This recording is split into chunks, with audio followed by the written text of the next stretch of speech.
Census was fairly widespread in India even before Gandhi's time. It emerged by around 1800 onwards. The whole trend of modern Hindu thought has been in that direction.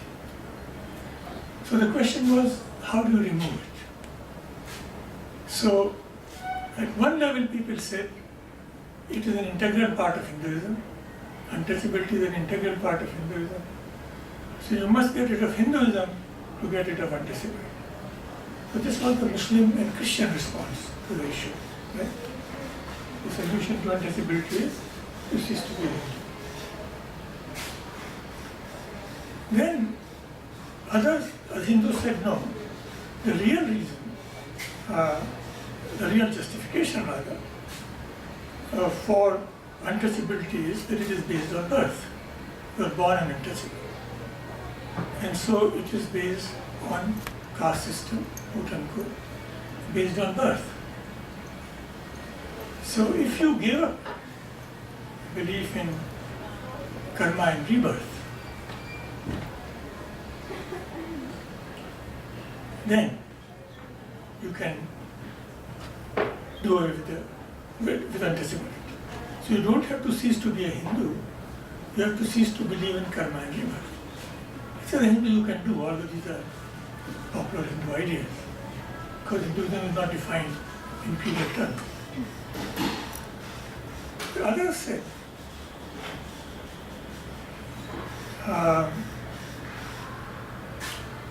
no, you can keep karma and rebirth because the idea of karma can be a static one or a dynamic one. If you take a static idea of karma, then you are born in a certain caste as a result of your past actions in past lives, and you have to live that life. But if your concept of karma is dynamic, then it is what you do now. So only your actions performed now will make you what you are. That is, belong to the social category or class.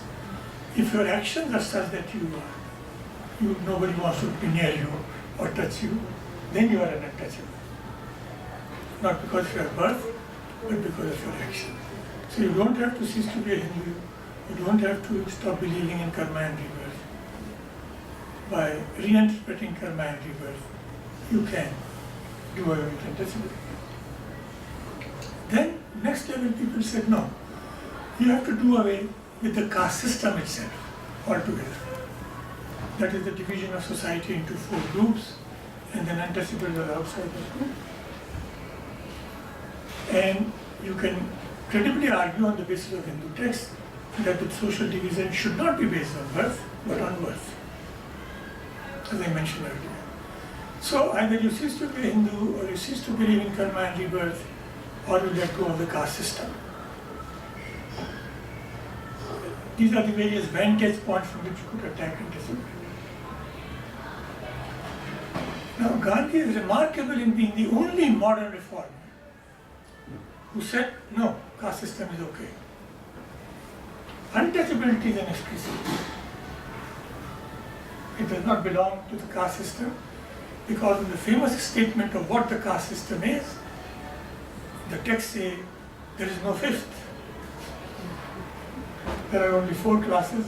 How can you have this extra class of untouchables? Now I'm explaining all this to show how the person who took the most conservative view in the matter produced the most radical results. All those people who argue, give up Hinduism, give up karma, rebirth, give up caste, were not as effective as Gandhi in abolishing it. When it was abolished in 1950, the whole house rose up in a chorus of victory to Mahatma Gandhi.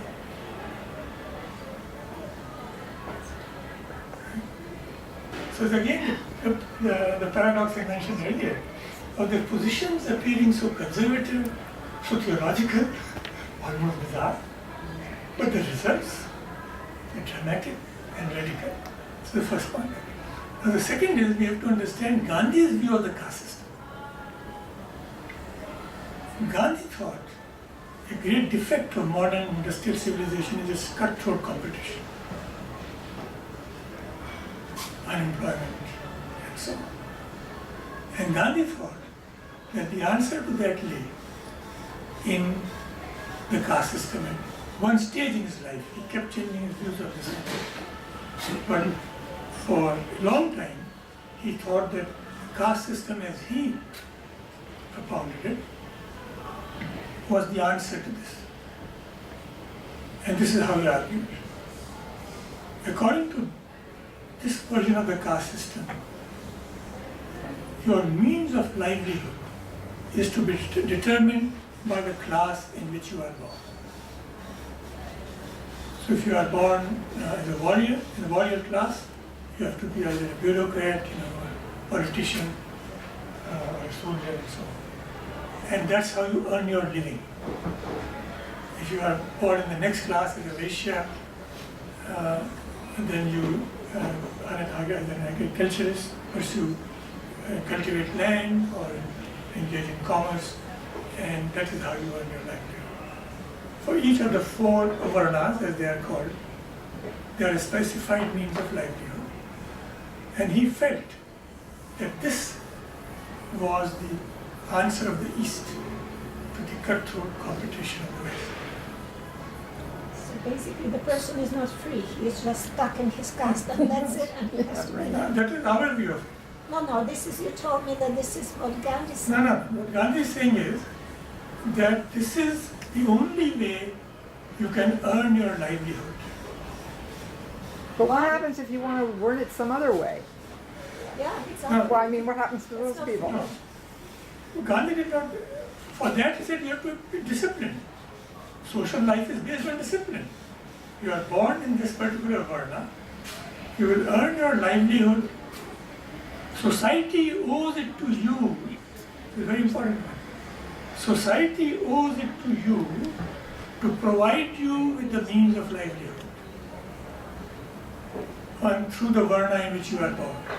And now the question arises, what if maybe I am born in a Vaishya caste, but I have intellectual gifts? I am a poet or a philosopher. What do I do with those talents? And here you get the real Gandhian touch. That if you have any gifts of this kind, you have to offer them to society free of charge. Society guarantees you employment, and you guarantee society free access to the gifts you have outside of their means of livelihood. So we are talking of a very different model. This is not the Gandhian model. So basically you are stuck. But either you can say that you are stuck. So another profession, No. if you have a talent there, you cannot, Yeah. because you have to stay in your caste. It's the Yeah, same. you Because can you are into the practice. No, society. you can give expression to what you have. Gandhi never said you can't share it with others or give expression to that part of your But you have to do a job in a completely different field than where your talents are, because you are born into that caste. No, this is a credible critique of it. But Gandhi's view of looking at it is that society guarantees you employment In and your social caste, security within your caste. within everybody, to everybody. And this is his way of answering the challenge of problems of industrialization. I think what we see as a burden, of being, It's not self-determination. well, I mean, why should you have social security just because you are born in Canada? Yeah, but that has nothing to do with what level you are at. If you were rich and you fell down, you get social security. What I'm trying to say is that your citizenship of Canada is based on birth. No, I wasn't born in No? Canada. I wasn't born in Based on Canada. worth? Are there other questions? I'm not sure that we're going to find an answer for this right now. Yeah. Perhaps, does anyone Neither else? the East nor the West has found an answer. We'll But address it I was trying to explain what Gandhi's position was and the basis for it, and of course we can criticize it, we can find it wrong. Somehow throws a negative light to it. So, no, to this say understanding. that Gandhi supported the caste system in that sense is a caricature, because we have negative associations with the word caste system. So when you say that Gandhi supported the caste system, then we have to find out what he meant by his support for the caste system. What caste system did he have in mind? And of course there can be genuine critiques of his position. I think I'll take one more question and then we'll start with the book signing. Is there anyone else who has a question? Maybe just because often the previous biographies of Gandhi focus on sort of as Gandhi as a political figure, or Gandhi might be covered in a political science class. But what would the spiritual biography add to the analysis if we were to sort of single that out instead? Well, Oh, well, And to supplement that, how is it different from Margaret Thatcher's history? Can you repeat the question? yeah, well, what light, I mean, how does familiarity with Gandhi's spiritual life help us understand what he did in politics? yes. This is the basic question. Okay. I think the best way to answer that is with an actual example. So Mahatma Gandhi was assassinated on the Friday the 30th of January 1948. Why was he assassinated? Because he had about 3 weeks ago undertaken a fast to death. What did he undertake this fast to death for? 2 main reasons. He was in Delhi and there was a lot of Hindu-Muslim writing in Delhi. Why was there Hindu-Muslim writing in Delhi? Because there was partition. So Hindus from Pakistan were moving into India. The security being with the majority. And Muslims, certain areas of India, were moving to Pakistan for the same reason. Right? They met in Delhi. So there was terrible writing. So that was one reason. The other reason was that